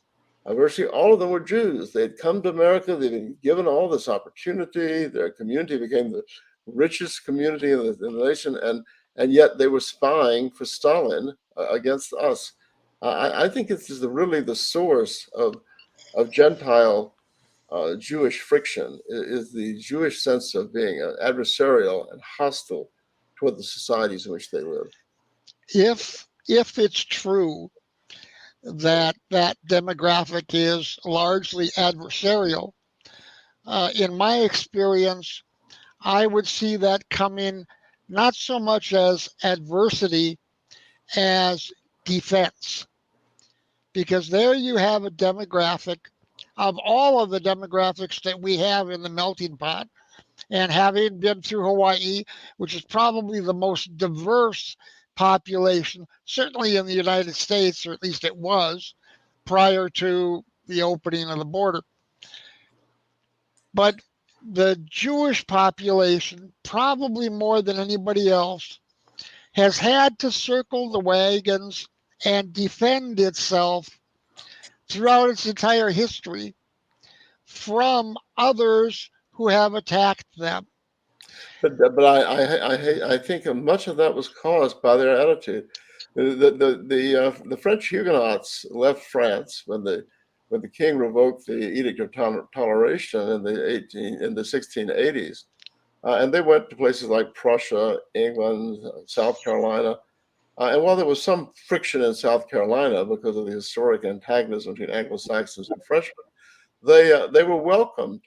They weren't persecuted in Germany. They were rich people. They generally had more money and better education than the Germans. And I think that the Jewish explanation of this friction as arising from non-Jewish envy of Jews is just not so. I think that I think Jews are eaten up with this memory of this stuff. I went to a Christmas party in Key West that is a big public affair you bought tickets to, and they asked a Jewish lady to sing a Hanukkah song, and she got up and went into a 5 to 6 minute diatribe against the Roman Catholic Church and Ferdinand and Isabella. I mean, this is just a happy secular holiday party. It's called the Happy Holidays Party. And I read this all the time. I read the Atlanta Jewish Times, and every issue is carrying on about rampant anti-Semitism. And it's just I think they keep themselves wrought up over this stuff. So within that context, Sam, within that context, how do you frame the Holocaust? Well, I don't, I'm sure the Germans persecuted the Jews, and I'm sure they killed a lot of them. The rest of the details, we know that much of it is false. The story about the lampshades was fabricated, and sworn testimony received in court cases about it, and it was taught as history. And it's now been abandoned. So Jews have the same proclivity to twist the truth and take things their way as everybody else, and they were in a situation in which they could say virtually anything, and no one dared contradict them. But and going back beyond that, I think the Holocaust could have been avoided if Churchill and the Great Britain had made peace with Germany in 1940, which they clearly should have done. So I think that Churchill is a very odious figure in history who did colossal damage to Europe and to Britain because he wanted his place in history. Any sensible government would have just ended the war and accepted Germany's very generous peace offers in 1940. With the expectation that Hitler would have stopped where he was? Well, he would have put himself into a worse military position by the peace treaty. The advantage there was that he was going to withdraw from Western Europe. And naturally, the governments that would come to power in places like Norway, Belgium, Holland, and France, after being occupied by Germans, would be hostile to the Germans. And so he would give up all of that.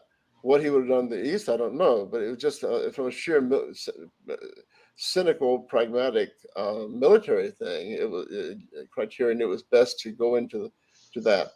But I think peace could have been obtained. And I'm unconvinced by the argument that he broke the agreement at Munich by occupying the rump of the Czech Republic.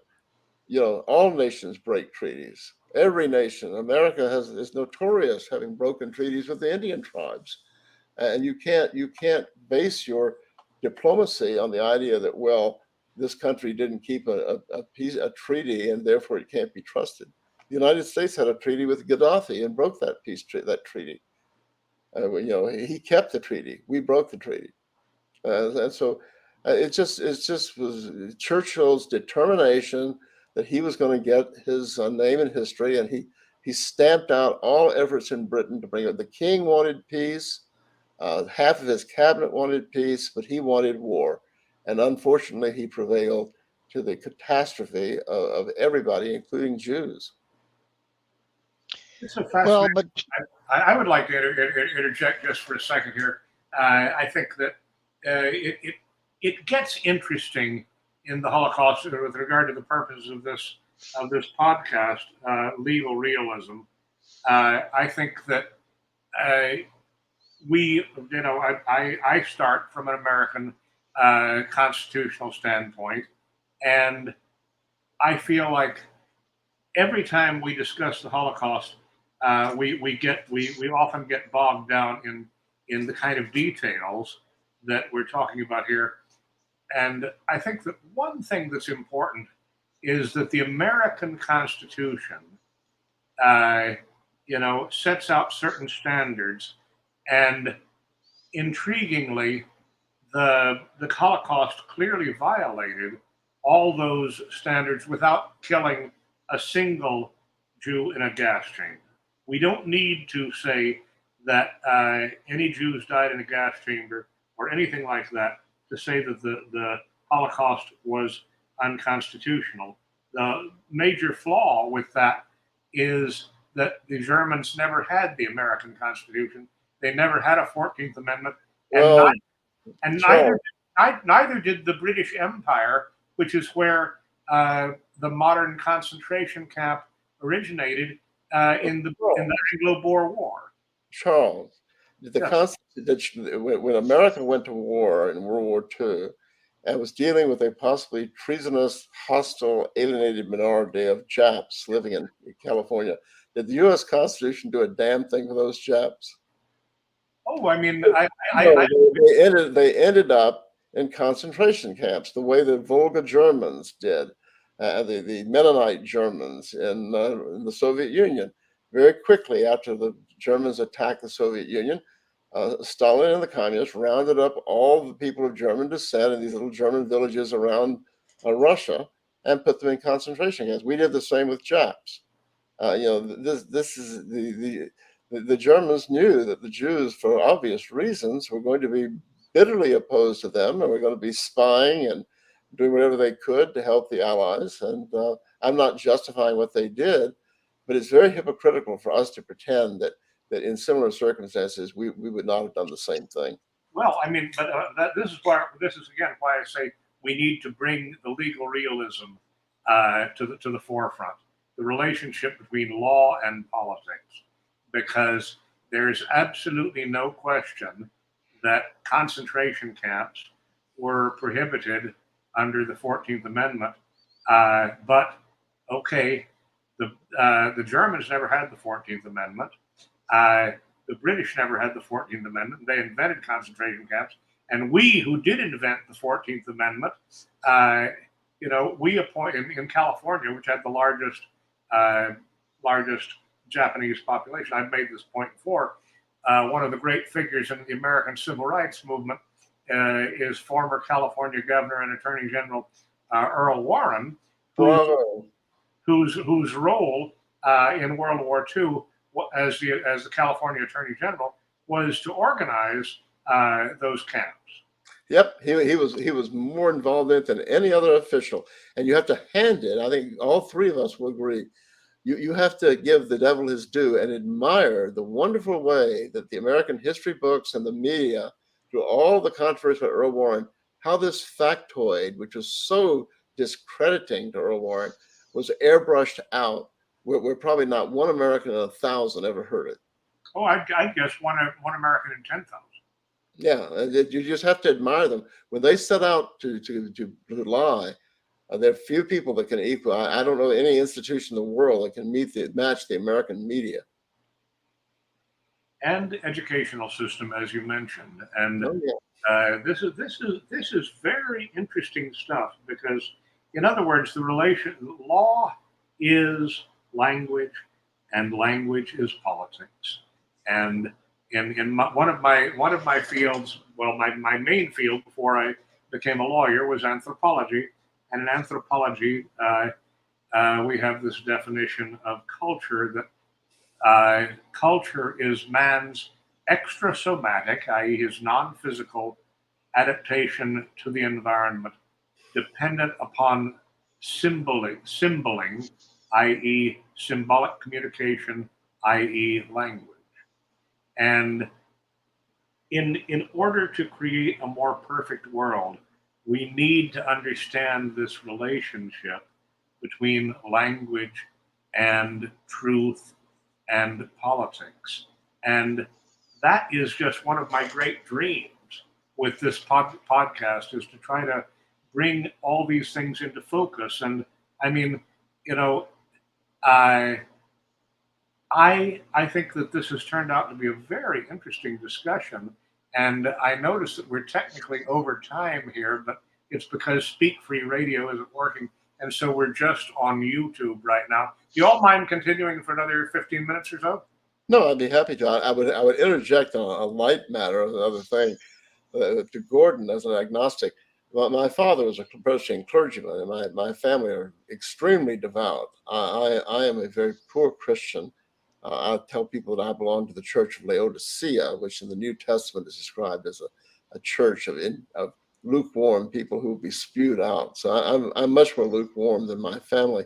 But my father, who's an extremely astute guy and judge of people, said that there was always more hope for the conversion of atheists, Gordon, than agnostics. Because he said if the atheist can believe in nothing by faith, they can be brought to believe in something by faith, but agnostics are a much harder nut to crack. What do you think of that? Well, I don't disagree with that from an evidentiary standpoint. But as an agnostic, I would very much like to know the answer to that $64,000 question: is there or isn't there a God? Um, and there are times where I say, I really hope there is. And there's other times where I say, well, I really hope there isn't, There are a lot of people Um, I know who better hope there isn't. yes, yes. Um, but it goes back to the age-old questions then of how things came to be and why and what was there before and all of that. And when you look at us and where we are as a grain of sand, if you will, in the Milky Way, which is a grain of sand, one of billions of galaxies with literally trillions of planets, and that's with all deference to infinity and whatever that really turns out to be. When you look at where we are in that, my humility quotient goes up out of the room because we mean, of course, everything to ourselves, obviously, in our lives, but we are so insignificant when it comes to the universe, when it comes to the galaxy. We may even be insignificant when it comes to the solar system because we don't know yet what all is out there. We do know now through recent testimony that we're being watched, that there are other aliens besides the illegal aliens that we speak about, that are actually watching us. Sometimes I wonder what they think of us, um, and why they haven't contacted us yet. I don't think there's any question about that. I wouldn't contact us either. They may just be sitting there entertained and watching us. But if I can, on the legal front again, if I could just bring up one point, and I'd like to, if I may be so bold as to say, perhaps we could discuss this at a future podcast, I think so. Charles, Yes, absolutely. is the grand jury. Um, the whole grand jury system, I believe, has been bastardized and basically taken inherent by the prosecutor as his tool to use in the adversarial process as a cover for charging somebody, so that the prosecutor is able to say, well, it wasn't me. The grand jury of his peers, as though they were his peers, had these 21 people or whatever it was, decided that he should be charged, because what they leave out of there, of course, is because I told them to do that.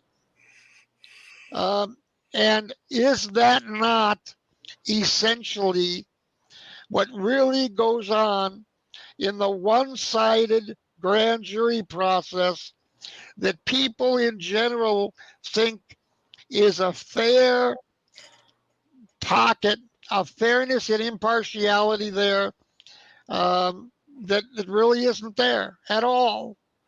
And maybe in the future, if we could, I'll get off my soapbox, but if we could bring that in the future, Charles, and you may already have it, scheduled, but I'd like to be a part of that one. We have nothing scheduled at the moment. I noticed Sam is yawning over there. It's an hour later. I'm not really. I'm happy. Yeah, I'm generally up till midnight. Well, but I would say this though, that the grand jury was intended, Gordon, obviously, to be something of a check on the district attorney, to require that somebody else agree that there is the probability that a crime has been committed. But you're right. I mean, it all turns on what kind of people there are. And the American people today are not even peasants. They're serfs. They're helots. And they obey authority. They don't think for themselves. They have an educational system that never, ever exposes them to critical thinking. and they are just natural putty in the hands of these district attorneys, who then use the very institution, the purpose of which originally was to create an independent agency to look at these things. They use it as propaganda to stampede the jury and tamper with the jury pool in the trial. We see that in Atlanta, where the media, National Public Radio especially, has just been exulting over the grand jury indicting Trump and all these Republicans. And they said, well, the grand jury found this. Well, you know exactly what it was. It was just Phony Willis telling them what to do. But they used Sure. this group of nincompoops to try to lend validity to these weak cases. And that gives credibility to somebody like Fannie Willis, who otherwise may have no credibility or believability, to where she could say the grand jury, as though this is some inherently verifiable, trustworthy, uh, believable institution. But people do. People believe in it. People assign some kind of veracity to it, some kind of fidelity to the grand jury, as if, well, the grand jury has spoken. Yeah, it's just pitiful. You may have seen the foreman of the grand jury who was interviewed, and this woman is a complete nutcase. Yes, Yeah, I she's did. an idiot. Who wants his life and property under the control of someone that obviously unstable and unworthy of belief? And biased, Yeah, just horrible. completely biased. There's no fairness and impartiality, which to me are two of the pillars of the criminal justice system. Is fairness and impartiality. Well, the grand jury system throws that out the window. But it's the That same with the judges. I can tell you it's the same with the judges. That there are some good judges, but there are more of them, I think, who are essentially just agents of the state, and they when they have a trial, they wet their finger and hold it to see which way the wind is blowing, and they decide what will best benefit their career. Would the plaintiff winning do it, or would that help them, or with the DA winning, and that's how they run the trials. And I've seen just shocking things where I represented people who were extremely unpopular, and seeing what these judges will do, the unbelievable things they will do to avoid giving justice to people who are disliked. well, and one of the systems that I liked was what the military does with the general courts martial and the boards of 3 officers there who make those decisions, rather than one arbiter, one judge who's God. In our courtroom, the judge is God. Uh, But doesn't that panel really function as a almost like as a jury? When I was in the military, I never handled a court martial. Never was certainly never was taken before a court martial. But as I recall it, maybe I was there a different thing. We were told that they had a panel of officers and enlisted men who would hear these cases, and they would vote on how they think it should go, starting with the lowest ranking guy, which I thought was a very nice touch. Not to have the colonel speak first, and then I'll bring this pressure on the privates, but let it move up the chain to the most senior officer. well, the system that I was a member on was the 3-member, 3-officer jury, if you will, that heard and then adjudicated. But the problem in the military, of course, is that system is generally thought of as the finger on the pulse for the commander who has impaneled that court martial.